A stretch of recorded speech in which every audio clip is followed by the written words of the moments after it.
어떤 아버지가 퇴근을 하고 집에 왔는데 아들이 게임을 하고 있었습니다.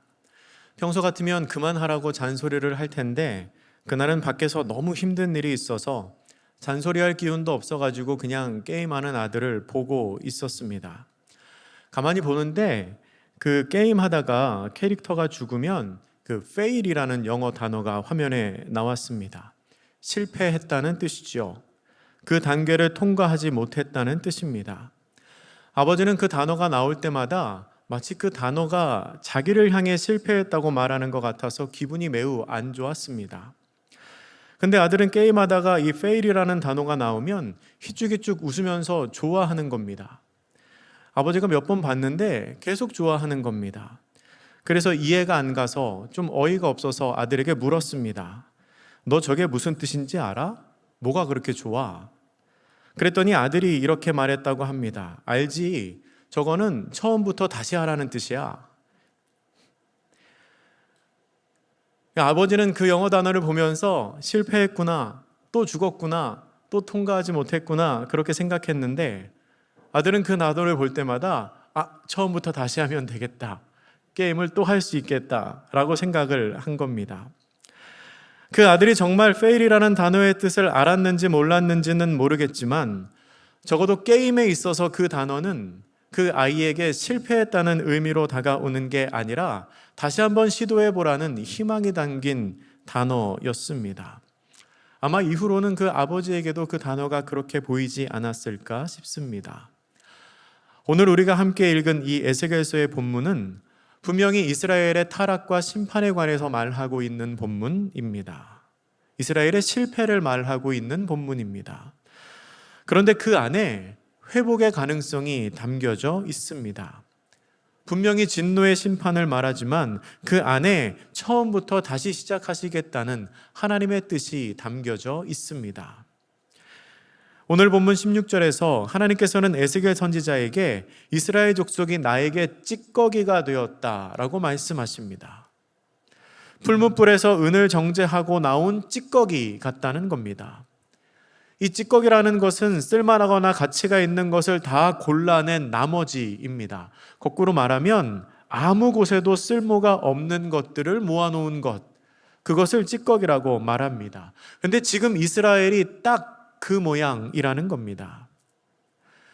하나님께서는 이스라엘이 좋은 포도나무가 되기를 원하셨습니다. 그래서 좋은 포도나무를 심으셨지만 이스라엘은 들포도를 맺었습니다. 그런데 그렇게 들포도를 맺는 것을 넘어서서 이제는 아예 아무 곳에도 쓸데없는 찌꺼기같이 되어버렸다는 겁니다. 그런 이스라엘을 향하여 하나님께서는 진노가 임할 것을 말씀하십니다.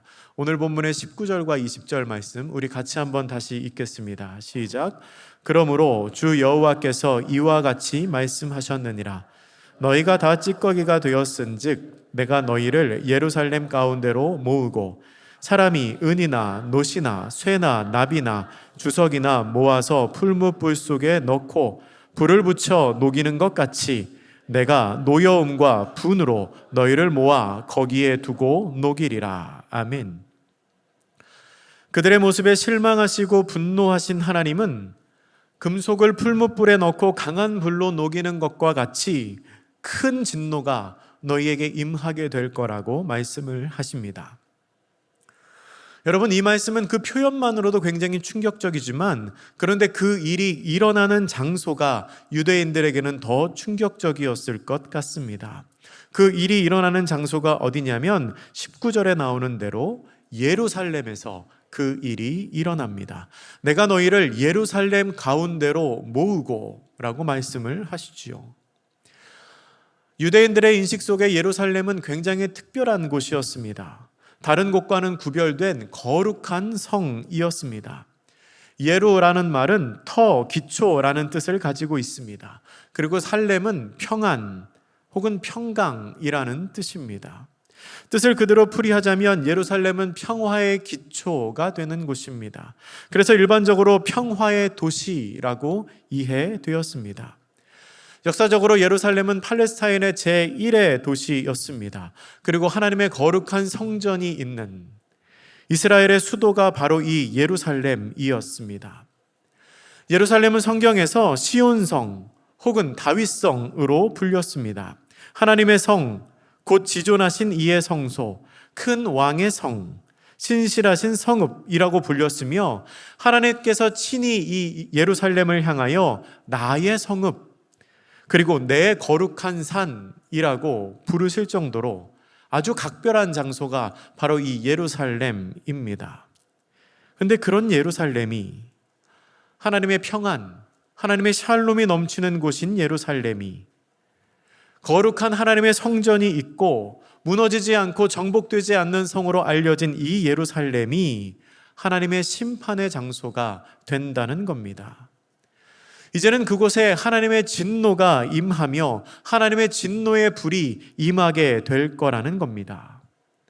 다른 곳도 아닌 예루살렘에 그러한 하나님의 심판이 임한다는 것은 유대인들로서는 굉장히 큰 충격이었을 것입니다. 이 내용을 통해 우리가 알 수 있는 것이 있습니다. 하나님 앞에서 중요한 것은 과거의 이름값이 아니라는 사실입니다. 예루살렘이 아무리 하나님께서 사랑하는 성읍이었고 또한 하나님의 성전이 거기에 있다고 해도 그 성에 사는 사람들의 삶이 바르지 못하면 하나님의 진노를 피할 수 없었습니다. 중요한 것은 과거에 어떠했느냐가 아니라 지금 어떻게 거룩한 삶을 살고 있느냐입니다. 우리가 믿는 하나님은 분명 사랑의 하나님이십니다. 어떤 상황에서도 우리를 사랑하시는 하나님이십니다. 그런데 우리는 그 사랑의 하나님을 신뢰한다는 명분 아래 공의의 하나님을 시험해서는 안 됩니다. 하나님께서 날 사랑하시니까 이 정도는 봐주실 거야. 하나님 나 사랑하시니까 이 정도는 이해하실 거야. 하나님 나에게 은혜를 주셨으니까, 하나님 나에게 약속을 주셨으니까 이 정도로 나를 벌하시지는 않으실 거야. 나를 그렇게 많이 사랑하시며 자녀라고 불러주신 하나님이 나를 그렇게 그냥 내버려 두지는 않으실 거야 라고 생각하며 그것을 하나님을 믿는 믿음으로 포장하고 하나님의 사랑을 시험해서는 안 됩니다. 여러분, 사실 그렇게 말하고 행동하는 것은 믿음이 아니고 하나님을 시험하는 일입니다. 지금 거룩한 삶을 살고 있지 못하면서 내가 과거에 이렇게 했으니 지금의 나도 괜찮다고 생각하는 것은 헛된 소망에 기댄 그저 근거 없는 자기 합리화일 뿐입니다. 우리는 사랑의 하나님을 신뢰한다는 포장을 씌워서 옳고 그름을 판단하시는 공의의 하나님을 시험해서는 안 됩니다. 하나님께서 나의 성읍, 내 거룩한 산이라고 부르셨던 그 예루살렘도 그곳에 살고 있는 사람들이 하나님의 뜻에서 벗어났을 때 진노의 불을 피하지 못한 것을 우리는 기억해야 합니다. 우리는 예전 나의 삶을 생각하며 안심할 것이 아니라 지금 나의 삶을 잘 살펴보아야 합니다. 그렇다면 예루살렘에 왜 그런 심판이 임했을까요? 그렇게 멸망하게 된 이유가 무엇일까요? 본문 23절 이하에서 하나님께서는 심판의 이유에 대해서 설명합니다. 첫 번째는 선지자들의 반역입니다. 본문 25절 말씀 우리 같이 읽어보겠습니다. 시작. 그 가운데에서 선지자들의 반역함이 우는 사자가 재산과 보물을 탈취하며 그 가운데에 많게 하였으며. 아멘. 선지자들은 마치 우는 사자가 먹이를 삼키는 것처럼 사람들의 영혼을 삼켜 타락하게 만들었습니다. 그들은 하나님의 뜻이 아닌 것을 하나님의 뜻처럼 말하며 사람들의 영혼을 병들게 했습니다. 본문 28절이 이렇게 기록합니다. 제가 읽어드립니다. 그 선지자들이 그들을 위하여 회를 치라고 스스로 허탄한 이상을 보며 거짓 복수를 행하며 여호와가 말하지 아니하였어도 주 여호와께서 이같이 말씀하셨느니라 하였으며. 아멘. 선지자들은 하나님께서 하지 않은 말씀을 하나님이 말씀하셨다고 전했습니다. 그리고 그 거짓된 예언으로 말미암아 사람들의 재산을 빼앗는 악한 행동을 했습니다. 두 번째, 예루살렘에 심판받게 된 원인은 제사장들의 타락입니다. 본문 26절입니다. 우리 같이 읽습니다. 시작. 그 제사장들은 내 율법을 범하였으며 나의 성물을 더럽혔으며 거룩함과 속된 것을 구별하지 아니하였으며 부정함과 정한 것을 사람이 구별하게 하지 아니하였으며 그의 눈을 가리어 나의 안식일을 보지 아니하였으므로 내가 그들 가운데에서 더럽힘을 받았느니라. 아멘. 하나님께서는 이스라엘 민족이 거룩하기를 원하셨습니다. 내가 거룩하니 너희도 거룩하라 라고 말씀하셨죠.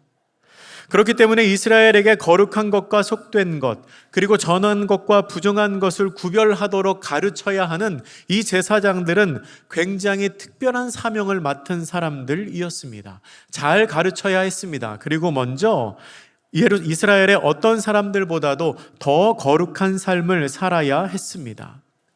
특별히 그들은 제사의 직무를 담당한 사람들이었습니다. 따라서 제사장이 거룩하지 않으면 모든 이스라엘 전체가 부정해 줄 수밖에 없었습니다.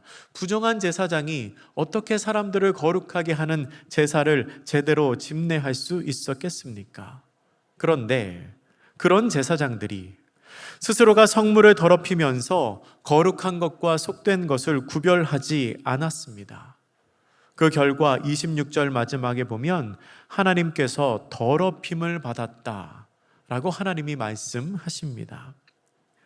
세 번째는 고위 관리들의 타락입니다. 27절 말씀도 우리 같이 읽어보겠습니다. 시작. 그 가운데에 그 고관들은 음식물을 삼키는 일이 같아서 불의한 이익을 얻으려고 피를 흘려 영혼을 멸하거늘. 아멘. 고관들은 불의한 이득을 얻기 위해 사람들의 피를 흘리고 생명을 해하였습니다. 자신들의 재산을 늘리는 것을 사람들의 생명을 지키는 것보다 더 중요하게 생각했던 것입니다. 사실 그들은 마땅히 사람들의 안전과 평안을 위해서 일해야 하는 사람들이었습니다. 그 일을 하기 위해서 하나님이 그 자리에 세워놓으신 겁니다. 사람들을 보호하고 사람들의 편의를 봐주기 위해서, 사람들을 편하게 살게 하기 위해서 높은 관직에 오르게 한 것입니다. 하지만 그들은 오히려 자신들의 이익을 위하여 사람들의 목숨을 빼앗는 악한 일을 행하였습니다. 그런데 그렇게 지도층만 타락한 것은 아니었습니다. 29절 말씀을 보면 그 땅의 백성들이 포악하고 강탈을 일삼고 가난하고 궁핍한 자를 압제하고 나그네를 부당하게 학대하였다고 기록합니다. 여러분, 이것은 하나님께서 이스라엘에게 원하신 삶의 모습이 아니었습니다. 나그네를 선대하고 가난한 자고 궁핍한 사람을 잘 돌보는 것이 하나님께서 이스라엘에게 명령하신 것이었습니다. 하나님께서는 사람들의 이러한 타락을 예루살렘 심판의 원인이라고 말씀하고 계십니다. 그런데 하나님께서 예루살렘에 쏟으신 진노를 막을 수 없었던 결정적인 이유는 따로 있었습니다. 지도자들과 백성들이 타락의 원인이라고 한다면 그 원인으로 말미암은 심판을 막을 수도 있었는데 그 심판을 막을 수 없었던 결정적인 이유가 있습니다. 그것은 하나님의 진노를 막을 만한 한 사람, 그 의인 한 사람이 없었기 때문입니다. 본문 30절과 31절 같이 읽겠습니다. 시작. 이 땅을 위하여 성을 쌓으며 성 무너진 데를 막아서서 나로 하여금 멸하지 못하게 할 사람을 내가 그 가운데에서 찾다가 찾지 못하였으므로 내가 내 분노를 그들 위에 쏟으며 내 진노의 불로 멸하여 그들 행위대로 그들 머리에 보응하였느니라. 주 여호와의 말씀이니라. 아멘. 하나님께서 예루살렘을 심판하실 수밖에 없었던 결정적인 이유는 악인이 많았기 때문이 아닙니다. 그 땅에 악인이 많았기 때문이 아니라 의인이 없었기 때문입니다. 그 땅에 악인이 아무리 많았어도 의인이 있었다면 하나님 심판하지 않으셨을 겁니다. 그러나 그곳에 있는 모든 사람들 중에서 하나님의 뜻을 돌릴 정도로 간구하는 한 사람을 찾지 못해서 하나님은 예루살렘을 향한 진노를 쏟아내신다고 말씀을 하십니다. 예루살렘을 향한 진노를 막을 만한 의인이 한 명도 없었습니다. 심판의 마지노선을 지킬 만한 한 사람이 없었습니다. 선지장, 제사장, 고관들과 같이 지도층에 있는 사람들뿐만 아니라 예루살렘에 있는 일반 백성들 사이에서도 그런 사람이 한 사람도 없었습니다. 예전에 어떤 목사님이 그런 말씀하신 게 기억납니다. 목숨 걸고 반대하는 사람이 한 명이라도 있으면 될 일도 안 된다. 그런 얘기를 굉장히 좀 흥분하신 상태에서, 사실 이런 점잖은 표현이 아니라 약간 좀 비속어 같은 말을 섞어서 저에게 하셨던 기억이 있습니다. 그러니까 그런 겁니다. 지극히 상식적이고 지극히 당연한 일도 한 사람이 결사적으로 반대하면 일이 안 된다는 겁니다. 진행이 안 된다는 겁니다. 예를 들어서 친구들끼리 밥 먹으러 갑니다. 짜장면 먹기로 다 이야기했는데 한 사람이 짜장면 먹기 싫다고 합니다. 그냥 나 그거 먹기 싫어, 그 정도가 아니고 막 길에서 주저앉아서 울고불고 난리가 났습니다. 나는 절대 짜장면을 먹지 않을 거라고. 그러면 못 먹습니다. 그러면 안 먹지요.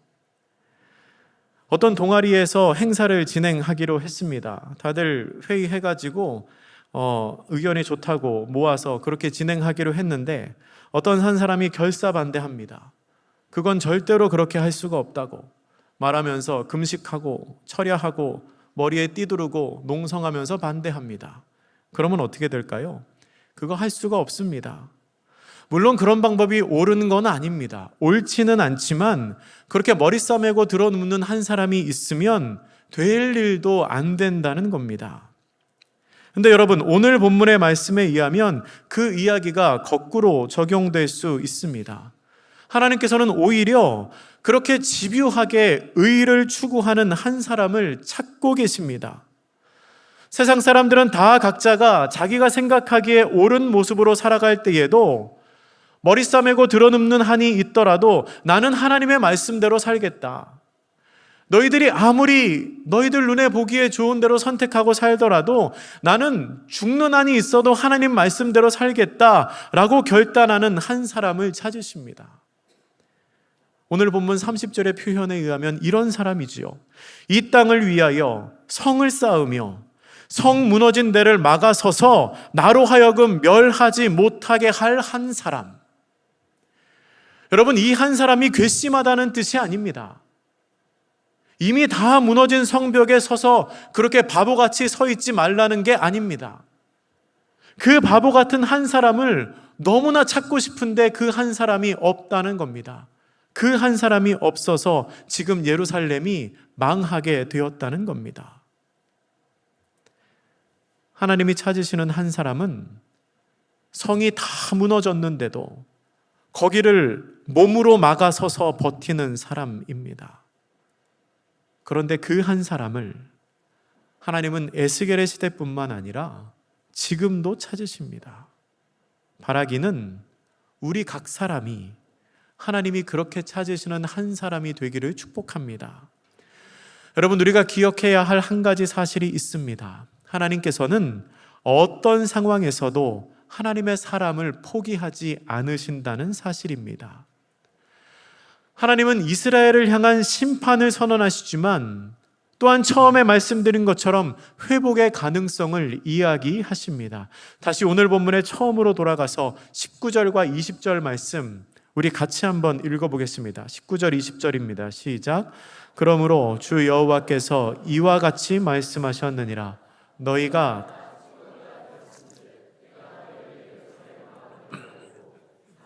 은이나 노시나 쇠나 나비나 주석이나 모아서 풀무불 속에 넣고 불을 붙여 녹이는 것 같이 내가 노여움과 분으로 너희를 모아 거기에 두고 녹이리라. 아멘. 하나님은 찌꺼기가 된 이스라엘을 예루살렘으로 모으십니다. 그리고 다시 녹이십니다. 이 찌꺼기들은 18절의 마지막에 나오는 것처럼 은을 만들 때 나오는 찌꺼기입니다. 근데 그 찌꺼기를 그냥 내버리는 게 아니고 그냥 버려버리는 게 아니고 그것을 다시 음과 함께 모아서 녹인다는 겁니다.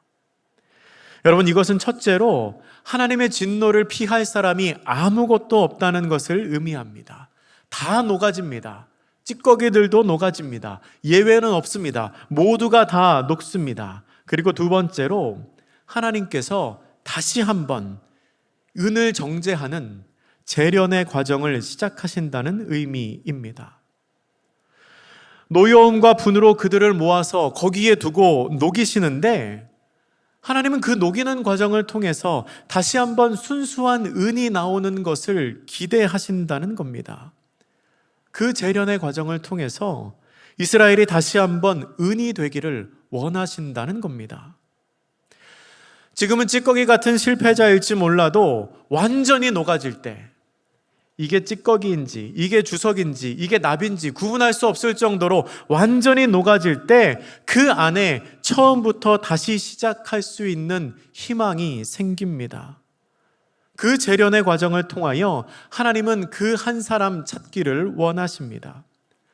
하나님이 단련하시는 풀무불 속에서 완전히 녹아질 그때 이 fail이라는 단어가 실패가 아니라 처음부터 다시 시작하라고 보이는 것처럼 하나님의 심판 속에서 완전히 녹아질 그때에 우리는 다시 시작할 수 있습니다. 오늘 설교의 제목이 내가 찾다가 점점점입니다. 내가 찾다가 점점점. 30절의 마지막 부분에서 이 제목을 가지고 왔습니다. 본문이 이렇게 기록하지요. 나로 하여금 멸하지 못하게 할 사람을 내가 그 가운데에서 찾다가 찾지 못하였으므로. 제가 말씀을 읽다가 이 본문에서 굉장히 큰 하나님의 안타까움이 느껴졌습니다.